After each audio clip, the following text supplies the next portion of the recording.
Сонсогч та бүхэнд орой мэндийг хүргэе. Тэгэхээр хөгжлийн баримжаатай шийдвэр гаргалтуудыг экспертүүд, зах зээлийн түлхүүр тоглогчид, тоймчид хамтран хилцэж шийдэлт хөтлөх анализ, засаглал ба зах зээл хөтөлбөрийн тусгай дугаар та бүхэнд хүрэхэд бэлэн боллоо. Бид энэ удаагийн дугаараар хамтран ажиллаж байгаа хэвлэл мэдээллийн редакцуудын төлөөлөл сэтгүүлч нартай хамтран за мөн зочдын хамт энэ хаврын чуулганаас хүлээж буй хамгийн гол том өөрчлөлт болох татварын орчны хуулийн өөрчлөлт, мөн нийгмийн даатгалын тухай хуулийн өөрчлөлтүүдийн талаар багцлан та бүхэнд хүрэхэд бэлэн болоод байна. Анализ, засаглал ба зах зээл хөтөлбөрийг та бүхэнд Монголын хэвлэл мэдээллийн салбарын тэргүүлэх 7 редакцтай бид 2-7 хоног тутамдаа танд хүргэж байгаа. Lemon Press, Item, Graphic Image тэргүүтээ мэдээллийн олон талын их сурвалжаар баталгаажуулсан мөнхөртөмжтэй байдлыг ханган зочдын байр суурийг та бүхэнд хүргэж байгаа лээ. Ингээд та бүхэнд өнөөдрийн зочдоо танилцуулъя. Өнөөдрийн дугаар Цүү хувьцаат компаниг гүйцэтгэх захирал SEO клубын ерөнхийлөгч Гантуулга, за мөн санхүү эдийн засгийн сургуулийн багш мэрэгсэн татварын мэрэгсэн зөвлөх Үнэр Жаргал нарыг студидтэй ураад байна. Тэр бидний урилгыг хүлээж авч хүрэлцэн ирсэн та бүхэнд маш их баярлалаа. Тэр өнөөдөр бид нар бас цагийн асуудлаар ярилцлага эхлэе. Өнөөдөр бидэнтэй хамт Graphic Image сэтгүүлч энэ биш, за мөн Item редакцийн сэтгүүлч Мөнх Цэцэг нар бас хамтдаа зочдын хамт ярилцах болно. Тэгэхээр энэ мигмар гарагт татварын тухай хууль, за тэр дундаа хувийн орлогын албан татварын тухай хууль дээр бас нэг шинэ санаачлагаар шинэ хуулийн төсөл өргөн барихаар боллоо шүү дээ. За үүнд бол ялангуяа Баярмаа нарын гишүүдийн хамтаар иргэн шинэ гэрлийн санаачлагын хувийн орлогын албан татварын 10%-ийг 1% бууруулж өөрчилё гэсэн энэ иргэдийн санал асуудлага дээр суурилсан. Өөрөөр хэлбэл 7 хоногийн дотор 100 мянган хүний саналыг авч дэмжигдсэн ийм хуулийн төсөл бол шинээр орж ирж байна. Тэгэхээр 12 сард оны зааг дээр Монголын ерхий сайд мэдгдсэн шүү дээ, тэ. Энэ онд шинэ засгийн газар байгуулагдаад татварын реформын шин чанартай томоохон өөрчлөлт орно гэж. Тэгэхээр би ярилцлага энд биш сэтгүүлчээс бас эхлүүлэе гэж бодож байна. Бид нар маш олон удаа өнгөрсөн хугацаанд татварын хуулийн өөрчлөлтийг хийх гэж оролдож ирсэн, те. 20 онд хийсэн, үүнээс өмнө бас томоохон шинжилгүүд нөт дээр бас хийж ирсэн гэд.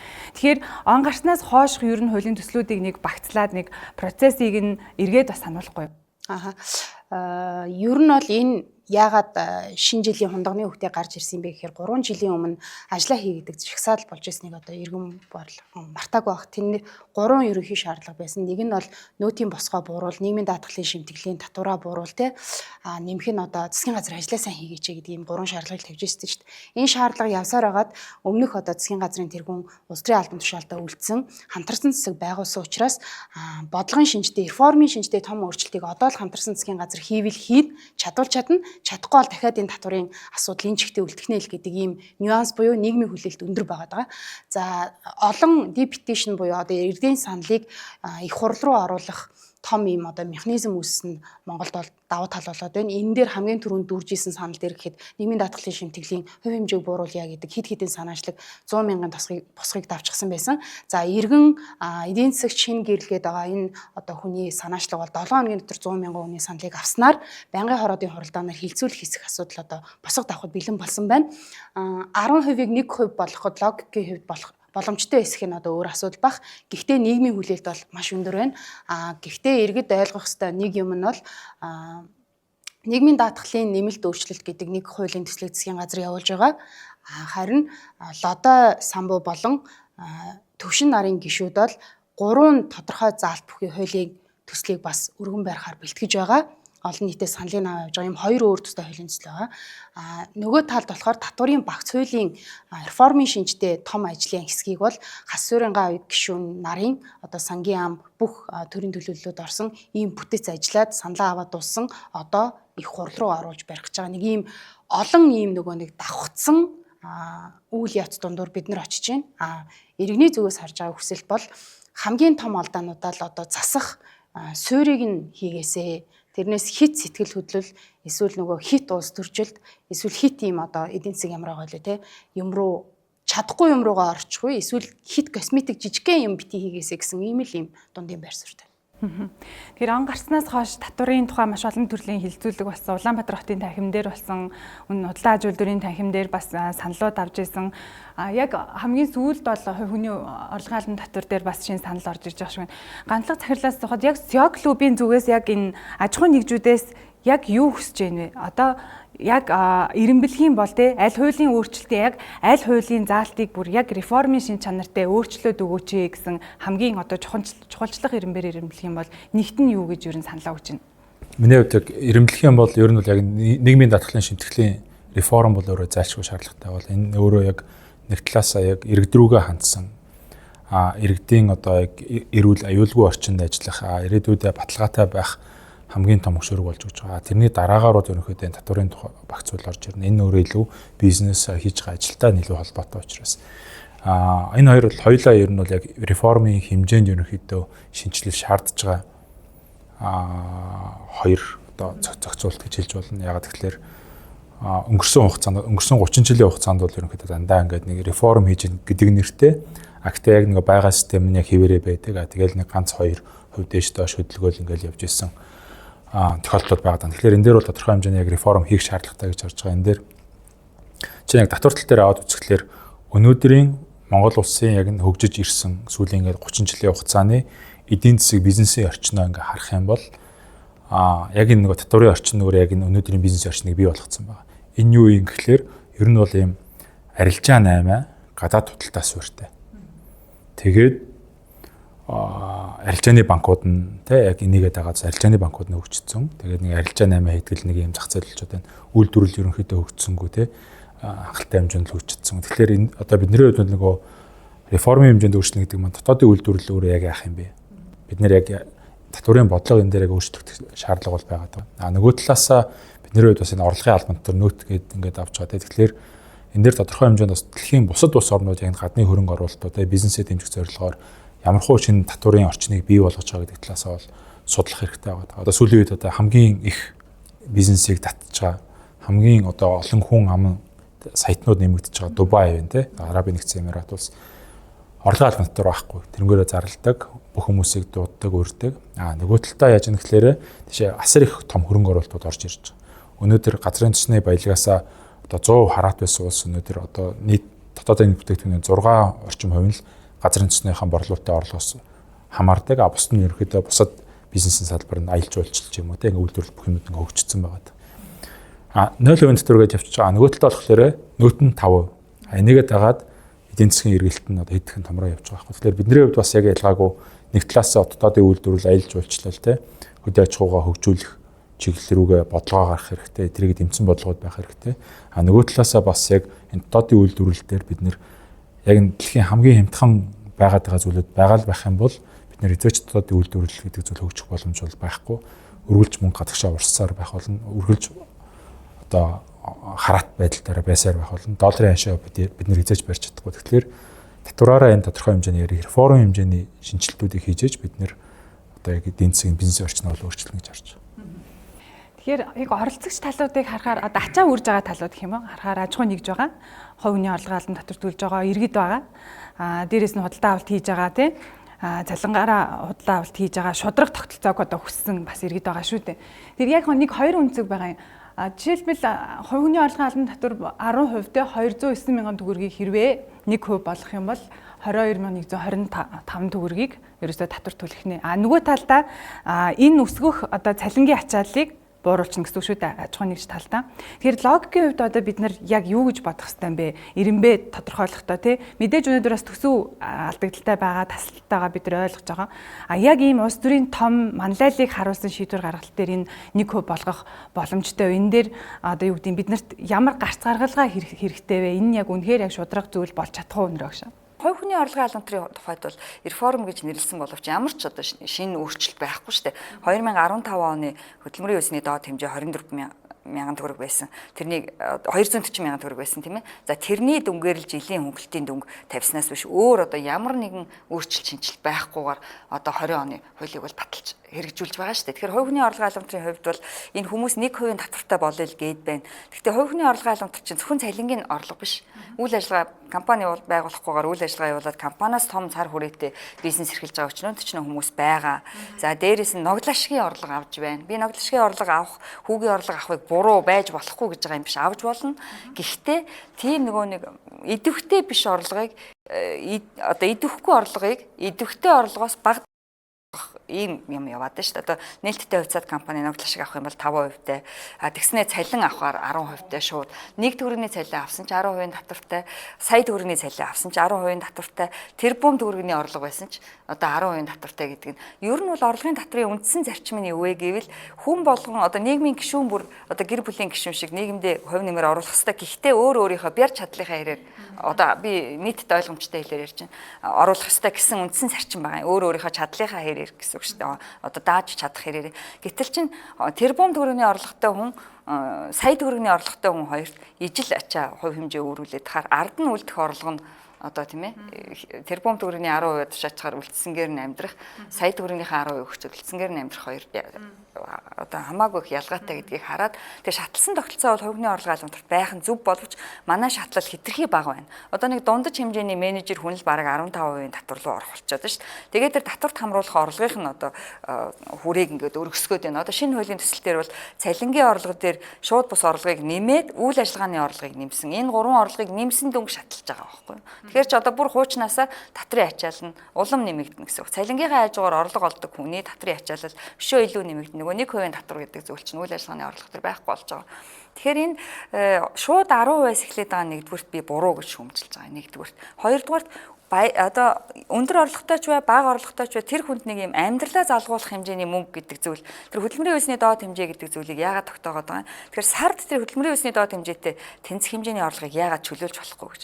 Дараа нь хувь хүний орлогын халамтрын реформыг төрүүчийн хуулийн дээр хийхдээ иргэн бүрийг татвараа өөрөө тайлганадаг систем рүү одоо шилжүүлээ, ийм байдлын сэдэлжүүлээ. Тийм учраас хөнгөлтийн бодлогыг баримталж байгаамаа гэж ярьж гарч ирсэн. Гэтэл чинь хинч одоо нэг хөнгөлт орон сууцны хөнгөлт итгэл 6 сая төгрөгийн хөнгөлт итгэж тэгэл тайлангаа өгөхөө болчин. Хүүхдэн сургуулаа төгсчгөр дахиад тайлангаа өгөхөө болчин. Ингээл бас л тайлангаа өгдөг хууль зөрчил үйлдэл байгаа л байна. Гэтэл манайд хин одоо идэвхтэй ажил хөдөлмөр эрхэлж чинь хин орлого идэвхтэй ирж байгаа гэхээр залуучууд. Тэгвэл залуучуудад нийтлэг байгаа зүйл юу гэвэл ипотекийн зээл. Тэгвэл зээлтэй байгаа хүн болгоны зээлийн үгийн зардлыг нийгмийн даатгалын шимтгэл шиг хасагдах зардал болгочих л дээ. Тэгвэл баг зээлтэй бүх хүн тэр зардлаа асуулахын тулд тайлангаа өгдөг болно. Би сая ерөнхий сайдыг шинэ жилээр зарлахт нь бол юу гэж хүлээж исэн бэ гэхээр за ер нь гэр бүлэрээ татвараа нийлүүлж байгаад орлогоо нийлүүлж байгаад гэр бүлэрээ тэр гэр бүлийн бүтцийг харгалзаад тэгээ өөрөө хүсвэл эхний ээлжинд бүгдийг хүчээр биш юм а гэхэд ядаж хүсэх юм бол гэр бүлэрээ тайлгнаж болно. Тэгээд халамжийн одоо тэр янз бүрийн элдв нэртэй халамжуудын оронд харин тэр гэр бүлийн бүтцээс хамаарсан гэр бүлд тэр хөдөлмөрийн чадваргүй бие муутай хүн тэгээд амьдраад байгаа. Тэгээд нэг хүний орлогоор олон хүнийг тэжээгээд байгаа ийм гэр бүлийн орлогын хувь хэмжээг шууд 10 биш одоо яадгийн тий өөр хувь хэмжээгээр оногдуулаад тэгээд бүх хүний одоо ядаж тэр саяны цалин үйл ажиллагааны орлогыг хооронд нэмдгийг бол би буруу гээгүй. Нэмчээд шууд 10%-аас эхлүүлж байгаа нь буруу юм а. Хитрхи их орлого одоо тэнгэр газар хоёр шиг зүйлийг одоо хооронд нь ижлэхэн зарчмаар тэгш оногдуулаад байна гэдгийг шүүмжлээд байна. Тэгэлгүй яг одоо яг ингээд төсвийн санг харахаар биднэрт нийгмийн даатгал дээр маш олон асуудлууд байна. Татвар хэрвээ бууруулах юм бол төсөв тасалдана гэхээс эсвэл бас ингээд яг цогцоор нь ингээд уялдаа холбоотойгоор харах юмнууд байгаа шүү дээ. За item редакцийн зүгээс бол энэ татвартай холбоотой асуудлыг бас цагаалдалгүй шуурхай багцлж иргэдэд хүргэж байгаа үзэгчдэд. Тэгэхээр яг гав гишүүний ажлын хэсэг дээр яг багцлагдаж одоо танилцуулж байгаа гэж ойлгож байгаа гэвч тусдаа бас олон татварын хуулийн төслүүд орж ирж байна шүү дээ. Тэгэхээр мөнх цэцэг сэтгүүлчээс асуухад хувь хүний орлогын албан татвар дээр бас сайн өнөрөг шиллээ те шаталтай байх нь илүү зөвөө. Нийтээр нь 1% болвол бас одоо учир дутагдaltaй гэд яг энэ гол өөрчлөлтүүдийг нь таймлаад хэлж өгөхгүй бас үзэгчтэй. Гав гишүүний хувьд бол яг их хурлын даргын захирамжаар байгуулагч ажлын хэсгийн ахлагчаар ажиллаад аж ахуйн нэгж иргэдээс бол санал авсан юм билээ. Тэр саналаа бол одоо засгийн газрын боловсруулж байгаа хуулийн төслүүдэд бол ерөнхийдөө тусгаад утгагүй бол засгийн газартай хамтраад өргөн барих юм байна гэж ойлгосон. Сангийн амдаар байршуулсан хуулийн төслүүдийг харахаар яг өнөөгийн одоо дааж мөрдөж байгаа хуулийн төслүүдээс нэг чанарын тэр реформын шинжтэй өөрчлөлтүүд алга байна гэдэг зүрийг иргэн хүний хувьд сэтгүүлчийн хувьд ч харахад нэг тийм өөрчлөлтүүд байсан. Хууль ажлын хэсэг ажиллаж ухам ямар өөрчлөлтүүд хийсэн юм бэ гэд тоймлоод харах юм бол ерөнхийдөө хувь хүний орлогын албан татвар, аж ахуйн нэгжийн орлогын албан татвар дээр юм шатлалуудыг нэмж өгсөн байлээ. Өнөөдөр бол бидний дагаж мөрдөж байгаа хуулиар хувь хүний орлогын албан татвар 10%, 15%, 25% гэсэн ийм 3 шатлал байгаа. Гав гишүүний тэр ажлын хэсгээс бол нийтдээ 6 шатлалтай болох гэж тусгасан байлээ. Яг нэмэгдэж байгаа интервалыг харах юм бол ингээ 2% татварын одоо дарамтууд бол үүсгэр юм билээ. Яг гоо ингээд нийт зургаар нь харахаар ингээд татварын ачаал буурах гэж байгаа мó гэж өнгөцгөн бол харагдаж байгаа ч гэсэндээ өмнөх яг хуулиас харахаар зарчмын ялгаа бол баахгүй. Яг нөгөө 0-аас сарын 0-аас 10 сая жилийн орлоготой иргэн бол 10%-аараа татвараа төлнө гэдэг ийм ороод ирчихэж байгаа байхгүй. 10 саяас дээш одоо давсан 15 сая хүртэлх орлоготой байх юм бол давсан орлого дээр 12% татвар төлье гэж байгаа. 2%-аар ингээд нэмэгдсэн билээ. Тэгээ тэр нь яг нийт одоо иргэн дээр ирж байгаа ачаалаа харахаар бараг л буураагүй шахав. Гол өөрчлөлт нь юу юм гэхээр тэнд орсон ганц гол өөрчлөлт нь одоо хөдөлмөрийн үлсний доод хэмжээ нэмэгдсэн шүү дээ. Тэрнийг дагаад одоо сарын орлогоос нь одоо би жишээл 2 сая 500 мянган төгрөгийн цалинтай байх юм бол миний төлдөг 10%-аас 800 мянган төгрөг хасагдах юм билээ. Тэр л яг иргэндээ ирж байгаа өгөөж нь тэр л юм байна гэж харсан. Бусдаар бол айхтар том өгөөж бол харагдахгүй байлээ. Аж ахуйн нэгжийн хувьд тэгэхээр яг хуу одоо бол нэг 20 шатлал байгаа. Тэрийг бол 3 шатлал болгоё. 10-25 гэсэн шатлалын дунд нэг 15% гэсэн шатлал оруулаад тэгээд нэг аж ахуйн нэгжүүдэд тэр нэг 6 тэрбумаас 10 тэрбумын одоо борлуулалтын орлоготой аж ахуйн нэгж жишээлбэл нэг 25% татвар төлдөг байсан бол тэрийг нь 15% болгоо тэнд нэг жоохон зэ ороод аж ахуйн нэгжүүд нэг жоохон дарамтанд багасах юм байна гэдэг дүр зураг харагдаж байгаа ч гэсэн яг аж ахуйн нэгжүүдийн хувьд тэр нь хүсэж байгаа шинжилэл нь мөн үү биш үү гэдээ харахаар бас л эргэлзээтэй юмуд бол харагдаж байна гэж харсан. Би яг өнөрөө өгшийг хэлж байгаадаар бол яг хувь хүн дээр бол санал нэг байгаа. Өнөөдөр нийт орлогоос 10% гэдэг том одоо татвар тавихаас илүү за цалингийн орлогоос 10% авч байгаа бол миний бусад өөр одоо орж байгаа орлогыг ингээд шатлал харин тэрийг шатлалтай болгомоор юм биш үү. Өнөөдөр бид нар банкнд хадгалаад хадгалсан мөнгөнийхөө хүүгээс 10% татвар төлөөд байгаа шүү дээ. Тэгвэл тэрийг одоо яг тэр татварыг төлөх нь зөв буруу юу? Одоо дахиад надад цалингаас 10% татвар авчиж байгаа учраас тэгэхээр яг энэ олж байгаа орлого бүр дээр нь заагаа тавьж өгөө тэрэн дээр нь тодорхой хөнгөлтүүд үзүүлсэн бат яг иргэндээ наалтсан гол хөнгөлчлөлт болох байсан юм болов уу гэж зүгээр харсан. За их баярлалаа. Хэсэг хугацаанд завсарлаад ярилцлага үргэлжлүүлье. Үзэгчдээ хөтөлбөрийн дараагийн хэсэгт бид нэмэгдсэн уртгийн албан татврын тухай хуулийн талаар, хуулийн төслийн талаар дэлгэрэнгүй ярилцах болно.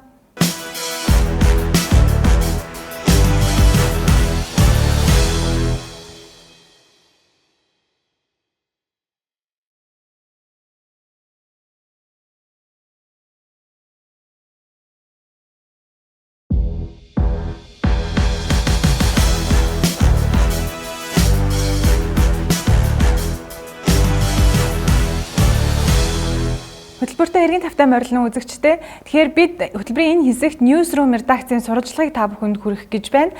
Иргэд яг татварын өөрчлөлтөөс юу хүсэж байгаа талаар та бүхэнд талбарын сурвалжлагыг хүргэх болно. Монгол улсын хүү ам 3 сая 500 мянга орчим.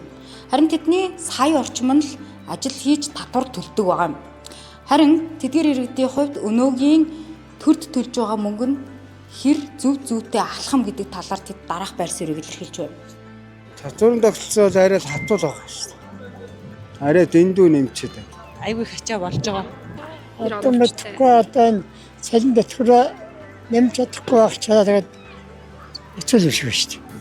Уу яг тэтгэрээ аваад 650 мянган төгрөг аваад тэгэл идэх уух юмдаа таарал тэгсэгээл болж шүү дээ. Хүн амын орлогын албан татвар бол илүү санагдаад байдаг юм. Тэр ямар ч юуг авч байгаа юм л да. Дээрээс дахиад нэмээд 10% авчихсан. Тэр л одоо байхгүй байхтай бол болсон юм шүү дээ. Татвар даатгал гээд ямар ч нэг 20 гаруй хувь 30% нь өгч байна. Энэ ер нь хэрэг хүн бэ? Ер нь их хүн шүү дээ. Ер нь л ард түмэнтэй бол ер нь нэг их өгөөчтэй чадахгүй л. Яг хуваараа бизнес эрхэлж байгаа хүмүүсийн үед бол үнэхээр яг сүүлийн үед бол мэдрэгдэж байгаа шүү дээ. Шимтгэлийн хэмжээ хэдэн үе байгаад ч гэдэм үү байвал илүү эргэн дээлтэй юм бэ таны бодлоор? Монгол улсын татврын хуулийн хэмжээ бол яг одоо өмөрдөж байгаа хэмжээнд байгаа. Одоо иргэндээ ээлтэй байх хэлбэрээр байх юм бол арай бага байсан. Нийгмийн татварын шимтгэлийг бага байсан гэж бодож байна шүү дээ. Бол хэдэн үе вэ? За нэг 5% одоо байх юм бол болох шүү дээ. За бид нар сурвалжлагаа үзлээ. Иргэдийн хүлээлт бол маш өндөр байна. За гэтэл боогод ороод ирсэн хуулийн төсөл дээр нь ямар өөрчлөлт явж байгаа юм бэ гэдгийг тухайлбал нөт дээр хэдүүлээ ярих нь зүйтэй байх. Ажлын хэсгийн ахлагчийн өгсөн сэтгүүлчдэд өгсөн мэдээллээр бол нөтийг одоо бид нар 10% нөт төлөд байгаа шүү дээ эцсийн хэрэглэгч. Гэхдээ салбар болгон сегментээр нь ингээд за малчид юм уу одоо сүү мах нийлүүлж байгаа нь төлөхгүй ч гэдэг юм ингээд салгачаад байгаа. Энэ хууль дээр гол орж ирж байгаа концепц буюу одоо таалагдж байгаа зүйл нь бүгд ер нь нөтөө төлөв. бүгдээрээ төлөе, тэгш ударгаар төлөе. Одоо нөөцөд хамрагдалт 70% байгаа бол тэрийг нэг 95% руу авчиж болох юм байна гэдэг ийм амбицтай юмыг оруулж ирсэн. Зөрүүлээд нэгждэр буюу одоо өрхийн хэрэглэн дээр бол одоо дэлгэцэн дээр харагдаж байна те 500 мянга төгрөг хүртэлх одоо худалдаа авалтыг бол нөөтийг нь маргааш нь шууд одоо гарсан данс руу буцаагаад хийчихье гэдэг зүйлийг ярьж байна. 500-аас 800 мянган төгрөгийн худалдаа авалтан дээр нөөтийнх нь 10%-аас 50%-ийг нь буюу 5%-ийг нь буцаагаад өгчий. За 800 мянган төгрөгнөөс дээш байх юм бол одоо 20%-ийг нь хөнгөлчийг буюу одоо ийм худалдан авалтанд одоо тохирсон ийм хөнгөлтийг оруулж ирж байгаа маань. За одоо би өөрийнхөө амьдрал дээр бодоод үзэх юм бол би 3 хүүхэдтэй нөхөртөөгөө амьдардаг. За манай том хүүхэд бол 13 нас хүрсэн банкны данс эзэмшдэг гэж тооцох юм бол гэр бүлд нь үржүүлээд тооцох юм бол 100% хөнгөлтийг одоо бид нар сая 500 мянган төгрөгийн худалдаа авалтан дээр бол нөөтийн буцаа авалтыг 100% эдлэх хэрэгтэй. Одоо нэг гэрээрээ нөөт уншуулдаг болох гэж байна. Сайн тал нь зах худалдааны төвүүд дээр очиод нөөтөө асуулаад авах уу гэхэр чинь хүний л амьдрал 10% илүү үнийн дүнгээ асуулаад авчих гээд байдаг штэ тий. Тэгвэл тэрийг бол болоод гэр бүлээрээ нэг 2 сая төгрөгийн хөнгөлт эдлэхийн төлөө за нөөтөө аваарай гэдэг юм руу яг хөө төлөж байгаа сайн тал юм уу гэдэг үнцэг бол надад харагдлаа. Бусдаар одоо нөөт дээр яг иргэнд мэдрэгдэх юм одоогоор бол байхгүй байна. Хүлээлтээс бол мэдээж зөрсөн буюу нөхцөл байдал байх шиг байна. Тэгэхээр өнрөө огш бол энэ дээр илүү нөөт яавал илүү оновчтой зөв рүүгээ шилжих юм бэ гэдэг дээр таны байр суурь ямар вэ? Сэтгүүлчийн өнцгөр бол бүгднгээс нь авъя гэдэг бол надад happy байна. Танд бүх татварлагчдыг нэмэгдсэн хүртгийн албан татврын харилцаанд оруулаад тэгээ бүгднийг бүртгэлтэй болгож байгаа зорж байгаа нь бол нэгдүгürt зөв өнцөг. Харин малчин, тариаланч за одоо бүр одоо юм дээрээс 2 дахь түүхийд цуглуулад одоо тушааж байгаа иргэд энтергээд амьдралаа залгуулж байгаа хэсэг байгаа шүү дээ. Тэгэхээр тэр хэсгийг нэмэгдсэн хүртгийн албан татврын бүртгэлд хамруулад, нэмэгдсэн хүртгийн албан татвар оногдуулаад, цуглуулад татвар төлүүлнэ гэдэг бол өөрөө эргээд магадгүй тэрнээсээ илүү одоо зардал чирэгдэл ажил одоо зүйл болцсохгүй. Тийм ч учраас нэмэгдсэн хүртгийн албан татврын босго гэж нэг зүйл байдаг. Нөгөө талдаа нөөт чи ингээд бүх ингээд нийлүүлэлтийн үе шат болгонд оногдуулж байгаа тэр сүлжээнд оролцож байгаа нийлүүлэлтийн гинжин хэлхээ гэж ярьдаг. Тэр үе шат болгонд оролцож байгаа этгээд одоо жигд оногдоод тэгээ хин нэгэнд нь илүү ачаал болох хэсгүй нөгөөдөлд нь одоо ер нь бол юм өргөн хүрээтэй ер нь чөлөөлөлт бол багтай өргөн хүрээтэй тэгээд одоо төвийг сахисан гэдэг нь хин нэг онцолж авч үзэхгүйгээр ингэж байх хэвээр. Тэгэхээр тэр ихний шатыг чөлөөлчхоор жишээлбэл сүүг чөлөөлчхоор сүүний үйлдвэр өрөнд орохоор яах вэ гэхээр манай одоогийн хуулинд бол зохицуулт бий дотор нь нөөцийн гэсэн гэж үзээд хасалт хийж болдог. Тэгээд тэр нөгөө сүүний урамшуул янз бүрийн бусад бодлогоор ингэж бүртгэлийг бол одоо сайжруулж болох боломж бол бий. Одоо харамсалтай нь тэрнийг одоо хэр зэрэг сайн хэрэгжүүлж чадсан эсхийг мэдэхгүй. Харин сая нөөтийн хуулинд 25 оноос хэрэгжүүлсэн хуулинд байхаа тэр хасалтын заалтыг болохоор зэрэг иргэн аж ахуй нэгж байсныг иргэн гэдэг үгийг авч хаад аж ахуй нэгж болгочихсон. Тэгэхээр одоо нөгөө малчны хоршоо моршоогоо л бодож хийсэн баг. Гэтэл хоршоо байгуулахгүйгээр айл өрх одоо амьдрмаар байж тээ. Өөрийнхөө амьдралыг аваа явдаг айл зөндөө багш. Тэр хүмүүсийн одоо түүхийдээ үйлдвэрт тушаах ийм боломжийг хаагаад байгаа. Энэ зүйлээ бас одоо засах ёстой. Нэгийг янзлах байгаа ял нөгөөх нь. Дараагийн яг нэг сайн тал нь харж байгаа юм хөрөнгө оруулалтыг дэмжсэн. Ялангуяа одоо нэг бит ус зүйлийг бид нэр өөрсдөө үйлдвэрлэж чадахгүй гаднаас авна шүү дээ. Ямар нэг ноу хау инновац янз бүрийн зүйл тийм ээ. Одоо програм хангамж технологи. Тэгээ өндөр үн бүхий технологи тийм зүйлийг худалдаж авахд нэмэгдсэн хүртгийн албан татврыг энд худалдаж авсан. Одоо нөөтийн зарчмаар энд Монгол улсын нутаг дэвсгэрт нөөт оногдуулах нь зөв аль ч улсад тэгдэг. Гэхдээ буцаагаад нөгөө худалдаж авсан тал нь суутгачаад тэгээ хасалт хийлгдэггүй. Тэгэхээр зэрэг илүү нөөтийн өрөнд орох гэдэг чинь нөгөө төлсөн татвараа асуулж чаддаггүй. Тэгээ энийг харин хасахаар зааж байгаа. Энэ бол одоо татварлагчийг бас дайжгүй аваа илтгүү. Ажилтнаа гаргасан зардлыг бас хасна гэдэг. Ажилтнаа гаргах зардлыг болохоор хитрхи практик болгоод хитрхи одоо юу гэх юмтэй мэрэгжлийн биш болгоод байна. Гэхдээ одоо миний гэртээ өмсөх гэж байгаа гэрийн халаад төлсөн нөөтийг хасах гэдэг юм шиг ойлгуулад байна. Энэ буруу юм. Ажилтны хэрэгцээний зүйл гэдэг чинь supply одоо тэг хангамжийн зүйл байхгүй дээ ажилтан эрүүл ах уу тийм ээ одоо яадаг энэ ажил дээр нэг аяг цай уух тийм ээ хөдөлмөрийн аюулгүй байдлыг хангах цэвэр цэмцгэр байх ажлын одоо стандарт хангасан ажлын байранд ажиллаж амьдрах энэ нөхцөлийн хангасан зүйл өдөр нэг хоол аваад өгч байд юм уу тийм ээ одоо цай уух магадгүй одоо хоол цайны хооронд тэр ажлынхаа онцлогоос хамаарат жижиг хуурай идэх юм өгдөг ч байд юм ийм зүйл зарцуулсан зүйлийн нөөтийг хасах хэрэгтэй байхгүй юу мөөгийг юу гэж харагдаж байна нөгөө нэг нөөтийн суглааг бол байлуулъя гэсэн чинь бас нөгөө хожиж үзээгүй хүмүүст бол окей сонсож байгаа. Тэгээд нөөт дээр яг иргэнд очиж байгаа юм нь хэр тийм реформын шинжтэй бас. Яг хувийн талдаа бол түрүүний тэр хөнгөлтүүд бол болж байгаа байхгүй. Харин аж ахуйн нэг талдаа хамгийн том дарамт бол нөөц болж гин гэдэг аж ахуйн нэгжүүд л хэлдэг шүү дээ. Тэгэхээр яг миний хувьд бол аж ахуйн нэгж ямар дарамт үүсдэг үл мэдэхгүй. Харин нөөтийн босхийг 400 сая болгоно гэдэг дээр бол их хурал бол дэмжихгүй байх магадлал бас өндөр юм байна гэж харсан. Яг бол улсын хурлын гишүүн Гавигийн санаачлаад боловсруулаад ажлын хэсэгт төгсөн саналд бол босго бол ер нь тавихгүй байя гэдэг санал өгч байгаа юм лээ. Тэгэхээр нийт босхийг бол байхгүй болгоод нийтээрээ аж ахуйн нэгжүүд 10% татвараа төлөе, нөөтөө төлөе. Тэгээд босго тавьсны яг түрүүн өнрөө хэлсэн шиг хитрхи их жижиглсэн тийм зах зээл үүсэт байна. Одоо албаар орлогоо дараад байна ч гэдэг ч юм уу тий. Тэгээд одоо яг татварын хөнгөлт ижлж байгаа нөөтөөс чөлөөлж байгаа аж ахуйн нэгжүүд одоо Монгол улсын хэмжээнд 70 мянга гаруй аж ахуйн нэгж байна. Тэрний 54 мянга гэсэн баха. Ингээд эзэмшигчийн шүүгээд үтсэн чинь за ойролцоогоор 1200 хүн л тэр 54 мянган компаниг эзэмшиж чинь гэж байгаа байхгүй. Тэгэхээр тэрний цаана албаар борлуулалтын орлогоо нууж гин, худалдаа авалтаа нууж гин.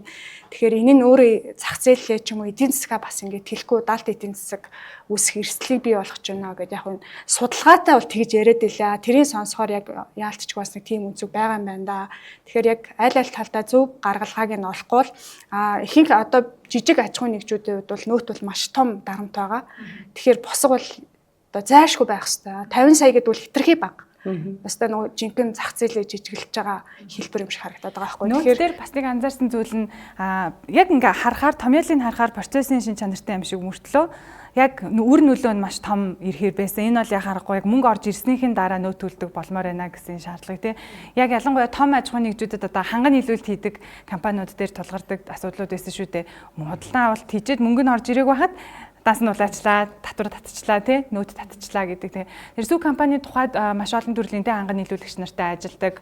Яг энэ хамтрагч талуудаас ирж исэн гомдол санал юу байдгүй. Яг энэ зохицуултыг та яг практикаар бас нэг зовлон жаргалыг хуваалцахгүй юу? За яг энэ нөөтийн татварын үед ялангуяа хөдөө аж ахуйгаас бэлтгэж байгаа одоо малын гаралтай бүтээгдэхүүнүүд, за хөдөө аж ахуйн гаралтай бүтээгдэхүүнүүдийг бол нөөтөөс чөлөөлдөг. Тэгээ энэ бол энэ дээр нь бол асар олон жилийн хугацаанд бас нэлээд одоо дарамтыг авч ирсэн гэх юм уу тэгээ сүүцэд компаниуд яагаад тэгэхээр малчтаас бид нэр очиж сүүгийг авдаг. За тэнгууд мэдээж малчд нөөт бичиж өгөхгүй. За тэнгууд эргээд бид нэр дэлгүүрдээ нөгөө бүтээгдэхүүн үйлдвэрлээд өгөхлөөр дэлгүүр нь биднээс нөөт нэгдэг. За тэгээд бид нэр ингээ нөөт гараад өгөхлөөр нөөтийн өрөнд үйлдвэр орчдөг. За энэ нь өөрөө эргээд нөгөө компани ашигт ажиллагаа өршөлтөх чадвар дээр шууд нөлөөлөд ирж байгаа 10% давуу талтай. Тэнгууд тэрний оронд хажуу талд нь нөгөө хураас уу импортлж оруулж ирээд тэгээд нөөтөө уурчилж импортлохтой төлчөө тэгээд эргүүлээд нөөтийн бадаана ингээд бичиж өгөөд тэндээс асалтай гэдэг ингээ аваад ах чинь нөгөө хураас уу импортлж оруулж ирээд байгаа үйлдвэрүүд төр хамаагүй давуу байдлыг оруулаад хөдөө аж ахуйгаас зүү бэлдэж байгаа үйлдвэрүүд төр хүндрэл учраад байсан. За тэгээд энэ хуулийг ерөнхийдөө 2018 онд 17 онд бас өөрчилж ийсэн. За тэгээд ер нь бол тухайн үедээ бол за нэгэн тэр хөдөө аж ахуйгаас бэлтгэж байгаа одоо бүтээгдэхүүнийг нөөтөөс чөлөөлж байгаа бол ингээд бүтэн шугамаар нь чөлөөлөөд тэгээд яг нөгөө эцсийн хэрэглэгчдээр энэ ингээд одоо нөөт шингээгүй бүтээгдэхүүнөөр очих хэрэгтэй юм байна гэж. За энэ дээр бол яг үйлдвэр болон ингээд дэлгүүрүүдийг чөлөөлөе гэж явж байсан. Тэгээд тухайн үедээ бол одоо за дэлгүүрүүдийг бол чөлөөлөхгүй. За үйлдвэрийг бол чөлөөлж болж байна. Одоо үйлдвэрүүдийг дэмжинэ гэх. Тэгээд яг дэлгүүрүүдийг бол ингээд хасцсан. За тэгээд өнөөдрийн нөхцөл байдал дээр яаж юм гэхээр яг нөгөө нөөтийн дарамт нь дэлгүүрүүд дээр ирсэн баг. Яг тэгэхээр одоо бид нар жишээ нь ингээд за үйлдвэрийн 4000 50 төгрөг гээл 50-гууд дэлгүүрүүд тэн дээр одоо яг 10% ашиг нэмээд зарахад болохоор байтал нөхдөө заавал 20%-ийг те 25%-ийг нэмжиж одоо тэр нөөтийн дарамтнаас ингээ ангижрах тэр боломж нь бол үүсээд байгаа. Тэгэхээр яг энэ нөхцөл байдал бол яг манай яг энэ сүүний салбар дээр бол хамгийн их мэдрэгддэг. Тэгэхээр нөгөө талаасаа бол ингээ бүгд нөөт төлнө гэдэг бол өөрөө зөв. Ер нь бол яг нэг татвар байгаа. Яг тэгэхээр нөөт гэдэг зүйл маань бол нэг талаасаа бол эцсийн хэрэглэгч төлж байгаа татвар байхгүй юу?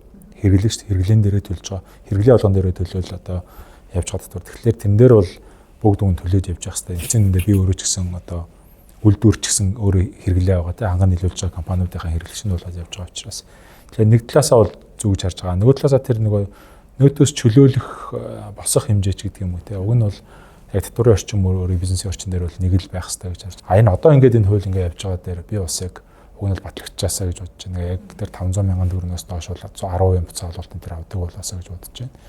Тэгээ энэ чиглэлийн өөрчлөлтийг бол дэмжиж байна. 500,000 бол 300,000 байх шаардлагагүй. Өшөө доошоо буух шаардлагагүй. Зүгээр шаардлагагүй юм зүгээр шүү дээ. Тэгэл бүгдэн дээр нь 10% буцаагаад өгсөн ч яах вэ гэж бодож байна. Нөөтийн тэр буцаа олголтыг олгосноор бол бидний хувьд маш их орлого ерөнхийдөө бүртгэж авна да. Хэрвээ үнэхээр 10% ингээд буцаагаад иргэдэд өгчдөг болох юм бол иргэд бол ерөнхийдөө аль болох гэртээ ойрхон тав тухтай тийм орчинд үйлчлүүлэх сонирхолтой болно. Нөгөө талаас улсынхаа татварыг төлдөг байгууллагуудаар үйлчлүүлэх сонирхолтой болно. Тэгэхээр эргээд бараг тэр нөгөө одоо тэр нэг нөөтийн босхийг нэмэгдүүлээгээд байгаа аж ахуй нэгжүүд шүү дээ. Тэр аж ахуй нэгжүүдэд давуу байдал байхгүй болно. Одоо яг тэр ягаад давуу байдал байхгүй? Одоо тэр нөөтийн босхийг нэмэгдүүлэх гэдэг нь ихлээр аль болох татвар төлөхгүй байхад сонирхолтой тэр босгол өсөх гэдэг. Хэрвээ тэр давуу байдал нь хэрвээ иргэдэд өнөхөр буцаж очиж байгаа тэр 10% дээр буюу хэрэглэгч чинь өөрөө ингээд нэг тэр шийдвэрээ гаргаад байна шүү дээ.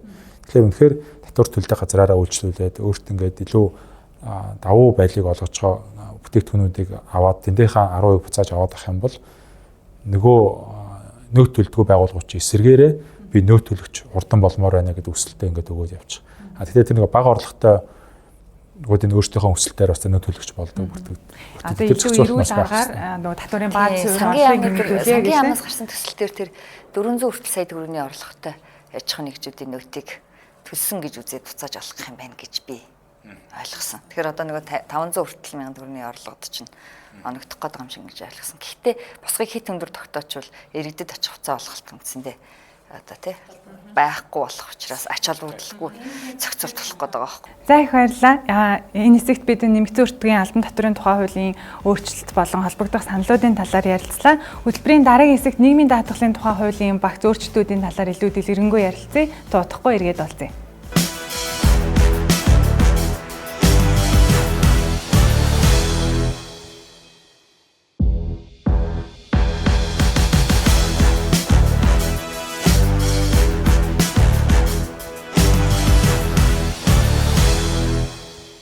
Эргэн тавтай морилны үзэгчтэй энэ хэсэгт нийгмийн даатгалын тухай хуульд өөрчлөлт оруулах тухай асуудлыг хэлцгээс өмнө аж ахуй нэгжийн орлогын албан татвартай холбоотой асуудлыг хүндээ. Тэгэхээр яг энэ хэсэгт бидэнтэй хамт Lemon Press-ийн ерөнхий редактор Ангирмаа бидэнтэй студид хамт нэгдээд байна. Их баярлалаа цагаар гарган хүрэлцэн ирсэнд. Тэгэхээр аж ахуй нэгжийн орлогын албан татврын тухай хуульд өөрчлөлт оруулахдаа шатлыг өөрчлөё гэж ажлын хэсгийн ахлагч Ганхуй гишүүн бол мэдэгдээд байгаа. Одоо байгаа 6 тэрбумаас дээш бол 25% татвар авдаг тогтолцоог 6-аас 10 тэрбум бол 15% болгоё. За 10 тэрбумаас дээш бол 25-аараа явъя гэж ийм санал оруулаад байгаа шүү дээ. Энэ ямар одоо ач холбогдолтой байх вэ? Яг бизнесийнхний хүсчээсээ өөрчлөлт болж чадах уу? Үүн дээр нэмээд өөр гол заалтууд дээр бизнесийнхээ яг юу хүсэж байгаа хандлага захирлаас. За яг ер нь бол яг 10-аас шууд 25% болдог бол өөрөө айгүй нэг талаасаа бол маш хатуу. Нөгөө талдаа бол яг юу гэдэг яг тухайн бизнес хийж байгаа улсууд дээр бол шууд одоо юу гэдэг бизнесээ авах те айгүй олон нэртэй охин компаниуд байгуулах ерөнхийдөө гол хөшүүрэг. Нөгөө талаасаа бол ингээд өнөөдөр одоо амар олон тэ давхардсан байх олон охин компанитай байгаа компаниуд яг шалтгаан нь яг энэ биш. Шууд 10%, 25%. Энэ юу гэж юм хэлэхээр энэ зөрүү 15% гэдэг чинь өнөөдөр жишээ нь яг 10% маржин дээр үйл ажиллагаа явуулж байгаа бизнесүүд зөндөө байгаа шүү дээ. Одоо яг ингээд тэ юм авлаа дээр нь 10% ашиг нэмээд ингээд зарж байгаа бизнесүүд зөндөө байгаа. Тэгэнгүүт эн чинь ингээд шууд 15% татвар ингээд нэмэгдчихлээр компаниуд шууд ингээд өрсөлдөгч. Ингээд яг зах зээл дээр 15%-ийн нөгөө сул байдалд орчиж одоо өрсөлдөх чадваргүй болчихж байгаа байхгүй юу? Боёо тэгээд эргээд нөгөө компани жижиг хэрэгтэй борлуулалтаа сайн хийж чадахгүй. Яг тэгэхээр 15%-аар илүү үнэтэйгээр нөгөө юугаа зарчиж байгаа юм чинь. Тэгэхээр энэ нөгөө нэг дарамтыг нэг талаасаа бол бууруулах бол шаардлага бол байгаад байгаа. За тэгээд компаниудын гарц гаргалгаа нь бол яг тэр ингээд хуваагддаг. Одоо ингээд нэг трейд жижигэр улам жижигрэл яваад байдаг. Тэгээд энэний бас нэг хор өршин өрөө юм гэхлээр энэ яг одоо юу гэдэг нь 6 тэрбум төгрөгийн ингээд ашигтай ажиллаад нөгөө талдаа эн чинь 6 тэрбум төгрөгийн ашиг гаргахын тулд доройж 60 тэрбум төгрөгийн борлуулалтын орлого хийх хэрэгтэй болчихж байгаа. За тэгээд ингээд явхлаар ер нь энэ хэмжээнд дэр нэг юм үйлдвэрлэл ажиллахад аюу хэцүү. Яг ингээд нөгөө дэд бүтцтэй тий тэгээд нөгөө тоногд хөрөмж ч өөрөө бас асар үнэтэй. Яг нөгөө хэрэглэгчийн хүсэл шаардлагыг хангасан яг тийм стандартын дагуу үйлдвэр ярих тий. Тэгэнгүүт яаж юм гэхээр яг ингээд нөгөө нэг юм жоохон цехийн ч юм уу тий. Им жижиг хэмжээний үйлдвэрлэлүүд л ингээд яваад байдаг. Тэгэхээр ингээд нөгөөх нь томрыг ихлээр эргээд 6 тэрбумынхаа таазан дээр очихлаар ингээд нэг томрох тэр нөгөө хүсэл тэгээ томорчихлаар нөгөө давуу байдал давуу байдал нь багхгүй болоод эсэргээрээ сул байдал руу орчдөг ч юм уу. Гэх мэтчлээ ингээд яг бизнес эрхлэгчнэр тал дээр ингээ өсөж хөгжих тэр нэг боломжийг л өөрөө хязгаарлаад байгаа гэсэн. Тодорхой санал гэвэл одоо 10 тэрбум бол ялангуяа хүнсний салбарын үйл ажиллагааны хувьд бол тодорхой дэмжлэг болж чадахгүй гэж ойлгож болох. Энийг бол 20 тэрбум өсгөх. Тий, ер нь бол тийм. Яг үнэхээр яг дэмжээ өсгөе гэж байгаа бол яг тиймэрхүү хэмжээнд өсөх шаардлагатай гэж харж байгаа. Тэгээд яг одоогийн хийж байгаа өөрчлөлт бол яг тийм хангалттай хэмжээнд бол дэмжлэг болоод явах ш. Зүгээр л яг өнгөрсөн хугацаанд одоо нэг долларын айн шиг өсөлттэй үед бол өсгцэн тоол байна гэж л харагдаж байна л да. Нэг нөгөө талаас нэг зүйл анзаарэгдэж байгаа. За Баярмаг гишүүн хувийн орлогын албан татварыг те 1% болгоё гэсэн хуулийн төслийг санаачлах үеэрээ мэдэгдэжсэн. Өнгөрсөн оны одоо 25 оны төсөв батлах процесс дээр бас ажиглагдсан шүү дээ. Зарлага өндөр байна. Таня гэд те.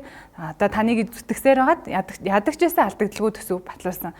Яг татварын орлогыг бууруулъя гэж санаачлахын хажуугаар нөгөө талдаа төсвийн зардлаа бууруулъя гэдэг энэ санаачлага.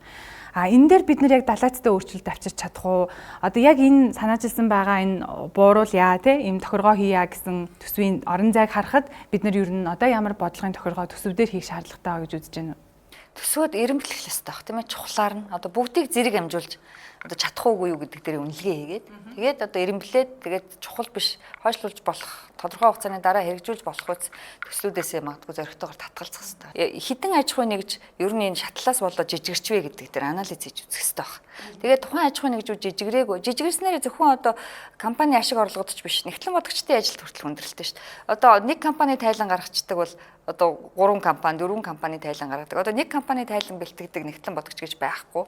Тэгээ одоо групп компанийхаа тайланг одоо бас группээр нь гаргана. Тэгжэл татвар дээр одоо нөгөө хоорондоо хамааралтай компаниуд ажилгүйлгээ хийн.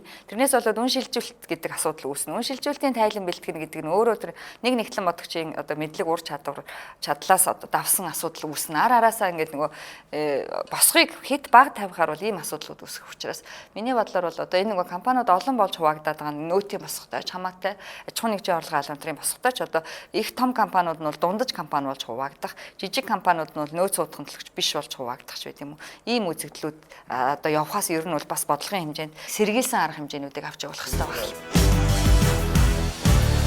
Иргэн цалингаас хувь хүний орлогын албан татварт 10%, нийгмийн даатгалын шимтгэлд ажилтан 11.5%, ажил олгогч 12.5% гэд нийтдээ 34% татварыг цалингаас төлж байна. Үндэсний статистикийн хорооноос зарласнаар дундаж цалин 2.2 сая төгрөг. Энэ дүнгээр тооцвол ажилтан нийгмийн даатгалын шимтгэлд 253 мянган төгрөг, хувь хүний орлогын албан татвар 194 мянган төгрөг төлөх бөгөөд үүн дээр ажил олгогчоос нийгмийн даатгалын шимтгэлд 275 мянган төгрөг төлдөг. Ингээд харвал эрхэн сарда татварт 447 мянган төгрөг тогтмол төлж гар дээрээ 1,753 мянган төгрөг авч байна. Мөн үүний цаана ажил олгогчоос сар бүр төлж байгаа нийгмийн даатгалын шимтгэлтэйг нийлээд эргэн 722 мянган төгрөг төсөвт төвлөрүүлж байна. Нийгмийн даатгалын шимтгэлд ингэж төлдөгч өгөөжийг нь ажилтан ажил олгогч аль аль нь хүртдэггүй буюу шулуухан хэлэхэд нийгмийн даатгал мутацлагдаад татвар болчихсон. Нийгмийн даатгалыг одоо бидний авдаг цалин хөлс хөдөлмөрийн харилцаанаас л авдгаараа авъя. Харин бизнесийн харилцаа буюу иргэний хуулиар зохицуулдаг харилцаанаас нийгмийн даатгалаа авахаа болио гэдэг ийм одоо заалт орж ирж байгаа. За ингэснээрээ бол хуваарийн хөдөлмөр эрхлэгчид нийгмийн даатгалаа одоо дарамтаас чөлөөлөгдөж ажлын байр шинээр нэмэгдэх. Тэгээд эргээд ажил хөдөлмөрлөлт одоо нэмэгдэх, ажил хөдөлмөрт одоо урамшуулгадах ийм одоо нөхцөл байдал үүснэ. За хоёрдугаар заалт нь бол ажилтнууд олгож байгаа хоол унаа, байрны хөнгөлөлтөөс одоо нийгмийн даатгал авахаа болио гэж байгаа. Ингэснээр одоо ажиллагчдын бодит орлого, цалингийн орлого өснө. Гурав дахь нь бол нийгмийн даатгалыг байгууллагаас төлдөг хэмжээний дээд хязгаартай болгоё. Ингэснээр байгууллагын бүтээн дүр ашиг нэмэгдэж, олон ажлын байрыг дахиж шинээр бий болгох, олон ажлын байрыг бий болгож цалингаа, дундад цалингаа нэмэх ийм боломжийг бүрдүүлэхээр энэ хуулийн төсөлд үр дагавар ингэж гарахаар ингэж тооцоолоод явж байгаа. Ажил олгогч иргэн 2-оос давхардуулан өндөр хувиар тооцож авдаг нийгмийн даатгалын шимтгэлийг бууруулах, хувь хүний орлогын албан татварыг 10%-аас 1% болгож бууруулахыг 100 мянга гаруй иргэн дэмжиж байна. Нийгмийн даатгалыг нэмээд хэрэггүй л дээ энэ бууруулах хэрэгтэй доотлого юм. Хувийг бууруулах хэрэгтэй байхгүй. Тэгэхээр тэр хэмжээ нэмэх хэрэгтэй. Тэгэхгүй л одоо энэ чигээр бид нүс ингээд нийгмийн даатгал төлөөд байх шин аваад идээд бид нарт юу ч ирэхгүй л байгаас яг яасан юм дээр. Ер нь татвар юунууд маш өндөр байгаа шүү дээ. Энэ бол буудлах л хэрэгтэй. Тийм нөөцийн албан тушаалч буулгах хэрэгтэй, нийгэм даатгалын шимтгэлэгч буулгах хэрэгтэй. Хувь хэмжээ мууруулахыг зөвшөөрч байна. Албан газрын хуурна гэдэг чинь хүний цалингаа нэмнэ гэж өгшөд тойруулмаар авна. Харин параметрын арга хэмжээ авахын төсөвт дарамт очих эрсдэлтэйг эдийн засагчид дуулгалаа.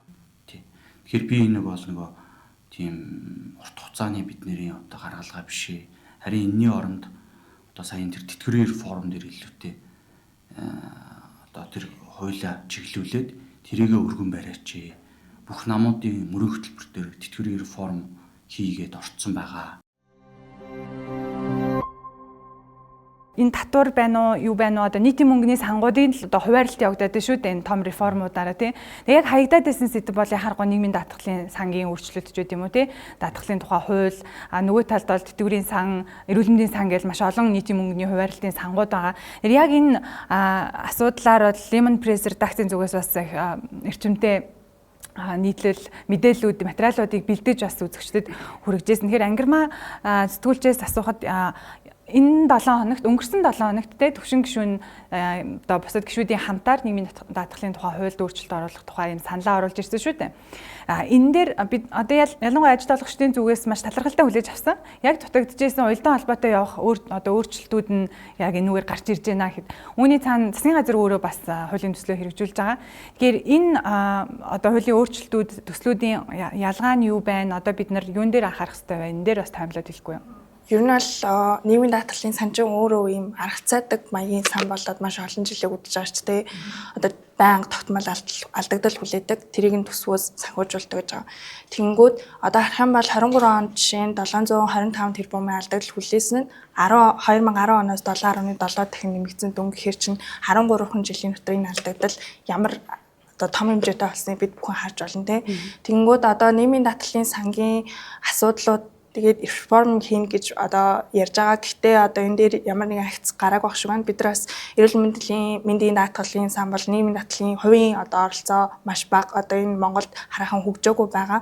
Тэгэнгүүт бид нар одоо нийгмийн даатгалын сангийн асуудал, янз бүрийн асуудлыг ярихаар заавалжгүй төсвийн одоо нөгөө зүй зохистой зарцуулалтын асуудлууд яригдж байгаа. Энээсээ гадна бид хэд яг одоо энэ нийгмийн даатгалыг одоо хувь хэмжээг багасгах боломжтой мó үгүй юу гэдгийг бас бодож үзэх зүйтэй. Одоо яригдж байгаа хуулийн төслүүд дээр бол аж ахуй нэгжийн талаас цалингийн одоо тухайн ажил олгогчоос ажилчны цалингийн 12%-ийн нийгмийн даатгалыг 9% болгох асуудал яригдж байгаа. Тэнгүүд одоо дундаж цалин 2.6 сая 2.7 сая орчим байхад тэрийг бол ажил олгогч төлөхдөө 2.9 сая 3 сая орчим болгож төлж байгаа юм л та. Тэнгүүд энэ дээр 320 мянган төгрөгийг нэмж төлдөг гэсэн. Тэнгүүд энэ 12%-ыг 9% болгож бууруулж байгаа нь энэ 320 мянгаыг 80 мянган төгрөгөөр бууруулж байгаа. Тэгэхээр тухайн одоо ажил олгогч 100 ажилтнтай байлаа гэхэд 8 сая төгрөгийн зөрүү үүсгэн тий. Тэнгүүд бид нар одоо яг өнгөцгөн одоо энэ шийдвэрүүд яг энэ урт хугацаанд энэ сангийн үйл ажиллагааг яг энэ зөв чиглэл рүү явуулж байгаа мó гэвэл хараахан бас энэ хангалтгүй л байна л да тий. Бид хэдийн реформыг хийхийн тулд бүтцээр нь одоо энэ нийгмийн даатгалын сангийн зарлагын үр ашигтай байдал дээр бүгдэн дээр анализ хийх хэрэгтэй байгаа. Өнөөдөр агшаа тэгэхээр төвшин гишүүний санаачилсан хуулийн төсөл дээр ажил олгогчийн нийгмийн даатгалын одоо төлөх хэмжээг энэ хөдөлмөрийн үнсний доод хэмжээг 10 дахин нэмэгдүүлсэндээ тэнцүү хэмжээгээр тогтоох гэсэн юм заалт оруулъя гэж оруулж ирсэн байсан. Тэгээ яг эдийн засгийн загварчлалуудаараа тооцсон танилцуулгыг бас түгш нарт өгсөн байгаа. Энэ дээр бол богино хугацаанд алдагдaltaй мэт харагдах боловч урт хугацаанд бол хамгийн одоо дор хаяж ажилгүйдэл тэг 106%-аар буурах ийм эдийн засгийн үр өгөөж тамаа гэд. Тэгэхээр яг энэ өөрчлөлтүүдийг та юу гэж бодож байна вэ? Яг бид нар хамгийн нэн тэргуунд хийх ёстой өөрчлөлт мөн үү гэдэг дээр та. Тэгээ ажилтнаас нийгмийн даатгалын шимтгэл суудах хөдөлмөрийн өсөлтөнтэй адилхан орлогын дээд хэмжээг бол тогтоодог. Гэтэл энийг ажил олгогч төр мөрддөггүй. Тэгэхээр ажил олгогч ажилтнаа ахиу цалин өгөх нэг талаар хязгаарлаад байгаа юм. Хоёрдугаарт ажилтнаа илүү цалин өгөх тусам одоо зардал нь нэмэгдэнэ. Тэгээ эргээд тэтгэврийн даатгал за одоо ч хүмүүс цалингаасаа тэтгэвэр тогтоолгож байгаа болохоор бүх төрлийн даатгалд өнөөдрийн байдлаар бол тэр ажил олгогчийн илүү төлөөд байгаа шимтгэл ажилтнанд ямар нэгэн байдлаар бенефит болж ерөөсөө ирэхгүй байгаа. Бүх тэтгэвэр тэтгэмжийг тооцоолохдоо тэр дээд хэмжээгээр хязгаарлаж байгаа. Тэгэхээр ерөөсөө ажил олгогчоос зүгээр сангийн алдагдлыг ажил олгогчоор л нөхүүлээд байгаа. Энэ байдлыг бол өөрчлөх ёстой цаг болчихсон л да. Ирээдүйд тэтгэврийн даатгал чинь өндөр насны тэтгэврийг бол юунаас бодох вэ гэхээр хуримтлагдсан шимтгэлээс бодно гэж байна. 79 оноос хойш төрсэн хүмүүс. Тэгэхээр тэдний тэтгэврт бол тодорхой хэмжээгээр нөлөө үзүүлнэ. Гэтэл нөгөө дөрвөн даатгал бол ямар ч нөлөө үзүүлэхгүй учраас тэр дөрвөн даатгал дээр ядаж нэн тэрүүнд ажил олгогчийн одоо дээд хэмжээ, цалингийн дээд хэмжээ гэдэг зүйлийг бол одоо төрөөчийн хуулийн одоо энэ 24 оноос хэрэгжүүлсэн хууль дээр зөндөө л одоо санал өгсөн. Тэр нөгөө одоо нийгмийн даатгалын байгууллага маань төсвийн орлого бүрдүүлэгч болчиход байгаа. Үгүй нь үгүй л дээ тий. Амархан төсвөө бүрдүүлэх талаас асуудалд хандсан юм болов уу гэж байгаа. Тэгээ энийг засах хэрэгтэй болж таарах байх. Нэгдүгээр, хоёрдугаар тэр ажил гүйцэтгэх гэрээ, хөлсөөр ажиллах гэрээнээс гэдэг нь өөрөө иргэний хууль нэмэгдсэн үртгийн албан тушаал, хувь хүний орлогын албан тушаалын хуультай зөрчилдөд байгаа. Нийгмийн даатгалын шимтгэл суудгуулж хар чинь би үйл ажиллагааны орлого гэдгээр бизнес эрхэлсэн гэдгээрээ тайлан өгч боломжгүй болчиход ингээд ажил олгогч одоо тэр хөлсөөр ажиллаж байгаа ажил олгож байгаа компанид ч одоо төвөгтэй илүү зардалтай. За дээрээс нь нөгөө ажил хийж байгаа хүндээ ч одоо төдийлөн юутай биш. За тэгээд энэ тэтгэвэр тэтгэмж тогтоож байгаа арга аргачлал дээр бас зоригтой. Одоо хичнээн жижиг юм шиг харагдж байгаа ч зоригтой өөрчлөлт тиймэр байна. Энэ нөгөө тэгшудраг байдлыг хангах. Нийгмийн даатгалын хувьд тэгшудраг байдал гэдэг нь юу вэ гэвэл хин ахиу шимтгэл удаан хугацаагаар төлж байна. Тэр нь арай ахиу бенефит авах хэрэгтэй гэдэг. Гэтэл жишээлбэл жирэмсэн амралтын тэтгэмж хуучин сайн дурын даатгалагч 70%, албан журмын даатгалагч 100% тэтгэмж авдаг байсан бол хоёулангийн одоо сонголттой холбоотой 100% болгоцсон. Гэтэл төлж байгаа шимтгэлийг харахаар албан журмын даатгалагч ажил олгогчтойгоо нийлээд төлж байгаа одоо шимтгэлээс бага хэмжээгээр сайн дурын даатгалагч төлж байгаа. Энэ бүх даатгал дээр одоо байх жишээтэй тийм ээ. Одоо тэтгэврийн даатгалыг яриа засчихсан. Яг л тэтгэврийн даатгалын шимтгэл төлөх орлогын дээд хэмжээг 70%-аас гарчиж байна л да. Тэгэхээр тэтгэврийн даатгал дээр бол яадаг ч байсан нөгөө сүүлийн жил олон өндөр цалингаас гинтхэн огцом шимтгэл төлөөд өндөр тэтгэвэр тогтоох байдлыг бол хязгаарлаж чадсан. Одоо салбарын сайд маань саяхан мэдгдсэн нийгмийн даатгалын шимтгэлийг бууруулах хууль хизээч хэрэгжих боломжгүй. Бүтэхгүй зүйл ярьж иргэдийг төрөгдүүлж болохгүй гэдэг. Тэр хөтөлбөрийн төгсгөлд ангирмаа сэтгүүлчээс бас асууя. За бид нар ялангуяа төрийн төлөөллөөс бодлого тодорхойлогчдоос таатай нөхцөлийг бий болгоод харин түүнд хүрэхийн тулд ямар бодлогын оновчлол бууруулах одоо хувь хэмжээг нь бууруулах бол тэнд дутагдаад байгаа мөнгө хөрөнгийг өөр их усүрээс төвлөрүүлэх гэдэг ч юм уу ийм зүйлийг хүсэж байгаа шүү дээ. Тэгэхээр яг өнөөдрийн нөхцөлд ямар улс төрийн манлайлал бид нарт хэрэгтэй байна гэдэг дээр та бас дүгнэлтэлгүй. Бидэнд бол маш тооцоололтой хүмүүс хэрэгтэй юм л да. Яг улс төржгүйгээр тий. Одоо бид нар харах юм бол бидний төсөв яг сонгуулийн жилүүдээр маш өндөр хэмжээний өсдөг. Одоо дундаж өсөлт нь 28% байх чинь тий. Сонгуулийн жилүүдийн дундаж өсөлт бол 15% байдаг. Энийгээ дагаад бидний нөгөө нэг ирж байгаа бидний нэг цаашдын алхам шинжилэлт хэрэгтэй зүйлийг хийхгүйгээр харин өнөөдрийг аргасаасан пафролтэй өнөөдрийг аргасаасан одоо халамжийн системийг илүү одоо идэвхжүүлэх алхмуудыг хийж байгаа. Тэгэнгүүт бидэрт яг өнөөдөр бид нар ямар цэг дээр байгаа юм бэ? Дараа нь бид нар хаана очих юм бэ? Бид нар одоо хүн амын ачаал ямар байгаа юм бэ? Өнөөдөр хэдэн хүний тэтгэврийг төлж байгаа юм бэ?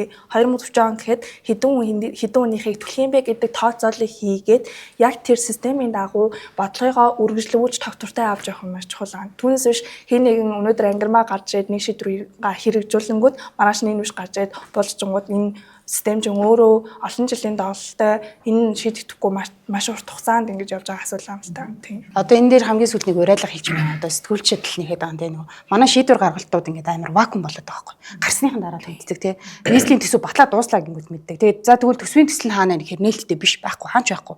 Тэгээд та нар ирээд сурвалжлахгүй яасан гэдэг байгаа байхгүй нөгөө. Хаангаар дээр хоолд очсон бүтээмжийн хувьд нэг сэтгүүлчээ бүтэн өдөр тийшээ өгж явуулах. Тэгээд төсөлтөнд танилцаагүй сэтгүүлч очиж юу асуух юм. Ер нь ингэ төрийн шийдвэрийн вакуум болоод хүчээр 14 явна, нийслэл дээр 24 явна гэдэг чинь зарлах штэ. Төрд мөнгө байхгүй. Бидний л мөнгө. Энд махаа зовоогоод цүг хийж байгаа компани энд ингээд цуглуулсан мөнгөөр төр юм хийх гэж байгаа байхгүй юу. Тэгээд манай жилийн ингээд дундаж одоо нэг төсөл хэрэгждэг амьд ингээд бүтээмж нь ингээд гардаг хугацаанд 5-7 жил ингээд урт байхгүй юу. Тэгэхээр 14 зэргийг эхлүүлж чадах хэсгээ бид амар эрүүлэр харах хэрэгтэй. Эдийн засаг гадны байдал хамгийн докторгүй дээрээ ирсэн байна гэж хаад бид нэр эсрэгээр амар өдрөгөр юм 14 нийслэл дээр 24 төсөл зарлага явуулах хэрэгтэй юм. Бид нар нөгөө яаж бууруулах вэ? Надаас бага аваасаа л яриад байгаа. Үгүй хяналтаа илүүд тавих хэрэгтэй. Иргэд маань ч тэр сэтгүүлчд маань ч тэр хувийн хвшлэхийн ялангуяа тий хяналт сайжрахгүй бол бид нар нөгөө бууруулах талаараа ярих нь утгагүй байхгүй. Зоосны нөгөө талыгаа хянч чадахгүй бол бид нар бууруул гэж хэлэх ямар ч тийм зохимжгүй болчиход байгаа. За их баярлалаа. Маш өргөн асуудлаар хэлэлцүүлэг хийлээ. Цаг гарган байр сууриа илэрхийлсэн, за мөн олон нийт иргэдийн дуу хоолой болж мэдээ сурвалжлагуудыг бас нийлүүлсэн та бүхэндээ маш их баярлалаа. Үзэгчдээ бид тусгай дугаараа та бүхэнд хүргэлээ. Энэ удаад бид хамтрагч хэвлэл мэдээллийн редакцуудын хамтаар татвар олон нийгмийн даатгал тойрсон асуудлуудаар хэлэлцлээ. Бид юу хүсэж байна вэ? Бизнес эрхлэгчид, мэргэжлийн экспертүүд, олон нийт иргэд энэхүү реформын шин чанартай гэдэг өөрчлөлтүүдээс юу хүсэж байгаа гэдгийг та бүхэнд бас таймлан хүргэхийг зорилоо. Хамт байсан үзэгч та бүхэнд баярлалаа.